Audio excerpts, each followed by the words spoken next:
हे हिक जागन हिक जाग न जान, हिक जाग दियां ही सुते हूँ, हिक सुत्यां जा वासिल होए, हिक जाग दियां ही मुठे हूँ। की होया जे गुघू जागे, जेड़ा लेंदा साह उपठे हूँ। मैं कुर्बान तिन्हां तो बाहू, जिन्हां खूह प्रेम दी जुती हूँ। तर्जुमो हिकड़ा तहिड़ा आरिफ कामिल आहिनि जेके अल्लाह जी ज़ात जे ज़िक्र में सुजाग आहिनि, ॿिया वरी दिलि जी सुजागी ऐं पैदावारीअ मां वाक़िफ़ ई न आहिनि।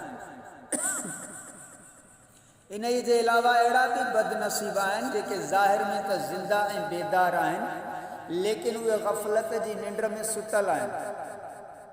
हिकु उहे आरिफ़ बिल्लाह आहिनि जेकी ज़ात इलाही जे ज़िक्र में मुस्तग़रक़ आहिनि ऐं सुते बि ज़ात हक़ सां वासिल आहिनि। ॿिया वरी उहे बदबख़्त आहिनि जेकी ज़ाहिर में त जाॻंदा रहनि था, पर इरफ़ान इलाहीअ खां महरूम आहिनि।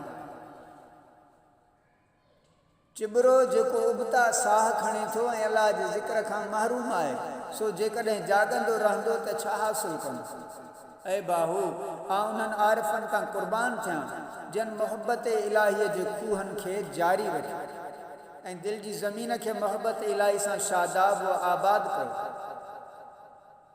शाह अब्दुल करीम बुलड़ीअ वारो इन आरिफ़ाने फ़िक्र मुतलिक़ फ़रमाए थो, जे जाॻंदे मन में सुते पिण सेई, मन पिरियां नेई पगिहो पाण ॻरे। हज़रत सुल्तान बाहू रहमतुल्लाह अलैह फ़रमाए थो त इन फ़िक्र वारी हालत में आरिफ़ जो खाइण पीअण हिकु आहे, सुम्हण ऐं जाॻण हिकु आहे, मस्ती ऐं होशियारी हिकु आहे, चुप रहण ऐं ॻाल्हाइण हिकु आहे।